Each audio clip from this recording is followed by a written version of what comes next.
Asante sana kwa kuendelea kuitegea sikio Imba Nasi Radio. Asante kwa kuendelea kuwa nami. Kipindi hewani Amka na Imba Nasi, na sasa nahitimisha na habari za michezo.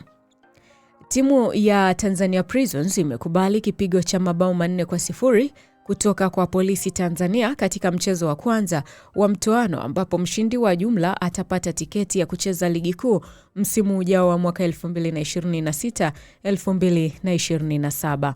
Mchezo huo wa mkondo wa kwanza wa mtoano uliopigwa Julai 12, 2026 kwenye uwanja wa ushirika mjini Moshi mkoani Kilimanjaro, Polisi ilionyesha nia yake ya kutaka kuimaliza mechi hiyo mapema, ikiishambulia vikali Prisons.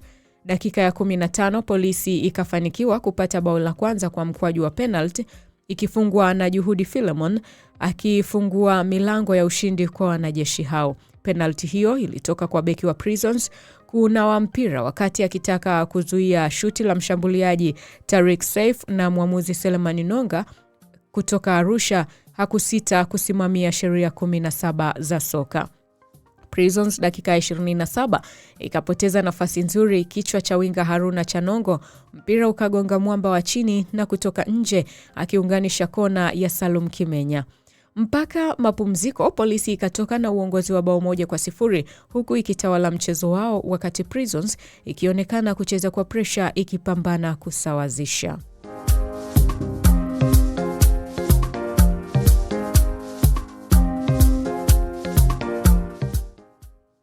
Meneja wa zamani wa mshambuliaji Fiston Mayele, Nestor Mutale, amesema Kindoki amefariki saa chache baada ya kutoka uwanjani wakati timu aliyokuwa akiitumikia ya ligi daraja la kwanza ya Boosters iliyopo jijini Lubumbashi nchini DR Congo aliposhindwa kwa mabao 2-1 dhidi ya ET Dauphin ya Goma.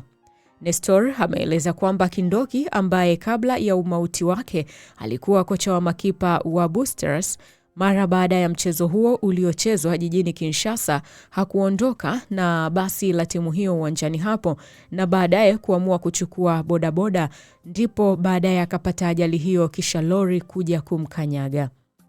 Nanuku: "Ni kweli Kindoki amefariki jana, kifo chake kimetusikitisha sana. Tulikuwa naye uwanjani wakati timu yake ikicheza na ikishinda.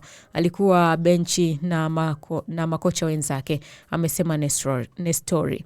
Mchezo ulipokwisha akabaki pale uwanjani wakati basi la timu likiondoka, sijui hata kwa nini alibaki. Sasa baadaye akachukua moto, yani bodaboda, na kuondoka. Akiwa njiani, baada ya muda mfupi tukapigiwa simu kwamba amefariki. Alipata ajali, alipoanguka lori likaja likamkanyaga na kupoteza maisha. Alikuwa kijana mpole sana. Bado tunasubiri kujua taratibu za mazishi yake yatafanyika lini. Klabu yake na familia watakaa na kutoa uamuzi." Kindoki aliitumikia Yanga msimu wa mwaka 2018-2019 wakati timu hiyo ikifundishwa na kocha Mwinyi Zahera, ambapo aliletwa sambamba na aliyekuwa mshambuliaji wa mabingwa hao Heritier Makamba kumradhi. Colombia.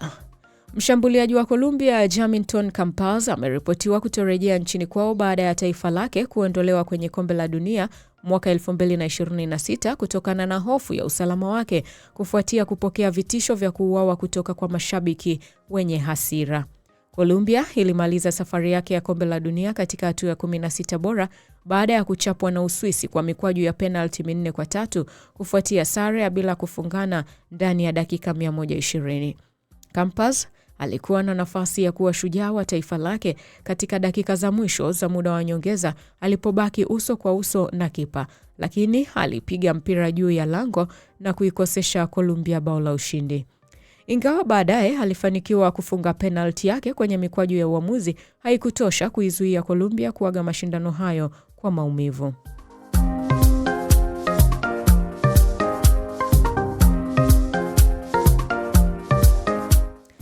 Na Arsenal inaendelea kufanya juhudi za kumsajili mshambuliaji wa Atletico Madrid na timu ya taifa ya Argentina Julian Alvarez mwenye umri wa miaka 26 kabla ya maandalizi ya msimu mpya kuanza.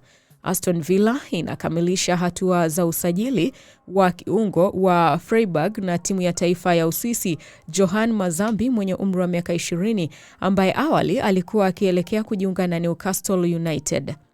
Wakati huo huo, aliyekuwa kocha wa Manchester City Pep Guardiola mwenye umri wa miaka 57 ametajwa kuwa miongoni mwa majina yaliyowekwa kwenye orodha ya kuwania nafasi ya kocha mpya wa timu ya taifa ya Italia baada ya Paolo Maldini kuteuliwa kuwa mkuu wa masuala ya ufundi wa soka nchini humo. Bayern Munich inaendelea kuwa na imani kuwa itamshawishi mshambuliaji wa England Harry Kane mwenye umri wa miaka 32 kusaini mkataba mpya wa muda mrefu licha ya kuongezeka kwa mvuto kutoka kwa baadhi ya vigogo wa Ulaya akiwemo Real Madrid. Mlinzi wa Sassuolo Tarik Muharevomic bado amewindwa na klabu kadhaa za ligi kuu England, huku Newcastle United, Sunderland, Leeds United na Bournemouth zote zikionyesha nia ya kumsajili nyota huyo wa kimataifa wa Bosnia na Herzegovina mwenye umri wa miaka 23. Chelsea inafuatilia uwezekano wa kumsajili kiungo wa Crystal Palace na timu ya taifa ya England Adam Wharton mwenye umri wa miaka 22 baada ya Liverpool na Manchester United kupunguza hamasa yao ya kumwania nyota huyo. AS Roma inamwania winga wa Chelsea na timu ya taifa ya Argentina Alejandro Garnacho mwenye umri wa miaka 22. Aidha, klabu hiyo ya Serie A pia inaonesha nia ya kumsajili winga wa kimataifa wa Ubelgiji Diego Moreira mwenye umri wa miaka 21 anayecheza katika klabu dada ya Chelsea, Strasbourg. Kipa wa Manchester United raia wa Jamhuri ya Czech Radek Vitek mwenye umri wa miaka 22 anawindwa na Celtic baada ya kuonesha kiwango cha kuvutia alipokuwa kwa mkopo katika klabu ya Bristol City msimu uliopita. Atlanta imeanza mazungumzo na kiungo wake Brazil Ederson mwenye umri wa miaka 27 kuhusu kuongeza mkataba wake baada ya mpango wa kuhamia Manchester United kuvunjika. Hata hivyo, Newcastle United bado inaendelea kumfuatilia kiungo huyo. Sunderland inalenga kumfanya winga wa AS Roma raia wa Argentina Martis Soule mwenye umri wa miaka 23 kuwa usajili wake wa kwanza katika dirisha hili la majira ya kiangazi. Nyota huyo anakadiriwa kuwa na thamani ya takriban euro milioni 35. Wakati huo huo, Newcastle United imeanza mazungumzo kuhusu uwezekano wa kumsajili kipa wa Parma na timu ya taifa ya Japan Zion Suzuki mwenye umri wa miaka 23 huku ikitafuta kipa mpya wa chaguo la kwanza. Aidha, Tottenham Hotspur na Newcastle United zote zimeonyesha nia ya kumsajili kiungo mshambuliaji wa Manchester City na timu ya taifa ya Misri Omar Mamouche mwenye umri wa miaka 27.